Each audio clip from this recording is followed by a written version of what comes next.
The summer has been a hot one along the Monocacy, but good for the crops. On the Thomas farm and around Worthington House, the wheat is cut and the corn is waist high. Across the river, Best's barn is already full of grain. It will soon be brought over to Gambrel's mill. 2 bridges cross the river at Monocacy Junction, the old covered bridge that carries the road to Washington, and the iron railroad bridge of the Baltimore and Ohio. Last week, agents along this railroad were the first to report the advancing Confederates, and they carried the alarm to Baltimore and the headquarters of Union General Lew Wallace. Most of the men he commands are home guards and 100 Days men who have never seen battle. And now, as night falls on the eve of battle, he moves the last of an improvised army into position, 10 regiments of veterans who have arrived just in time to strengthen the home guard and increase the Union force to 5,800 troops. Most are formed in 2 lines, covering the bridge and the river south of it. Other regulars join Wallace's men at the 2 blockhouses and in the nearby rifle pits that were put in place the year before to aid in the defense of the bridges. The defense line running northward is mostly home guards and 100 Days men. Out in front of the junction is a line of skirmishers. The Federals have only a single battery of 6 cannons, along with the 24-pounder howitzer mounted near the blockhouse east of the railroad bridge. 4 a.m. The last troops are in place, and by now, Wallace knows the odds are against him, but he's made up his mind to fight. Hopeful to delay the enemy and give time for Union troops to reinforce Washington from Petersburg. By early morning, farmers have sensed the immediate danger.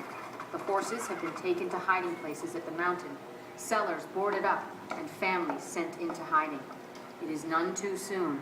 A line of Confederate skirmishers appear that will test the defense of the bridge. Behind them, in line of battle, is a full Confederate division supported by artillery. The fighting is soon fierce at the junction, but with the brass howitzer aiding them, the Union defenders hold their ground.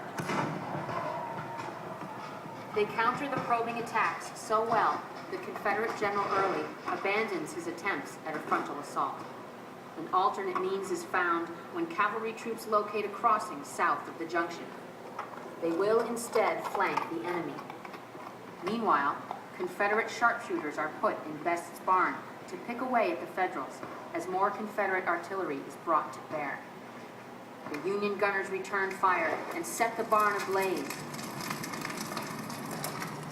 At Worthington Ford, the Confederates push through a few Union defenders, splash across the river, dismount, and form for attack. To meet the threat, the Union brigades shift to the left on the Thomas farm, and a line of skirmishers are advanced to the wooden fence that separates the farms. They wait there behind the fence as the unsuspecting Confederates come quick-stepping through the cornfield. The skirmishers pour a withering fire into the rebel troops, shattering the first Confederate attack. To prevent an attack on their right flank, Union troops torch the wooden bridge. A lull then fell over the battlefield. Time to treat the wounded at Gambrel's mill and wait for another Confederate thrust. This time the cavalrymen attack on a broader front and feel for the Federal left flank.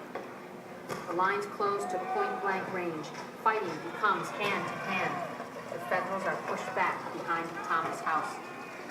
But reserves are rushed in to counterattack, and they overwhelm the Confederates, driving them back a second time. With little time to rest, the Confederate main thrust came. A full division out of Frederick, crossing the river and forming up. The Confederate attack would be in 3 echelons. The first was to turn the Federal left flank. The second, to smash through the middle of the line. And following it would be the third, sweeping up along the river to the bridges. The battle was brief and fierce, and hundreds fell in the assault.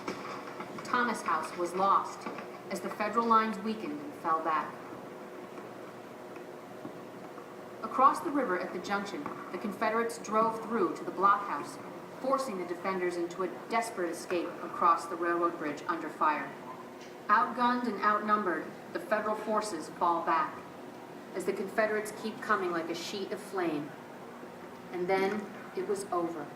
as the Federals retreat past Gambril's Mill, north along the river to Baltimore. They held as long as they could, and it was long enough.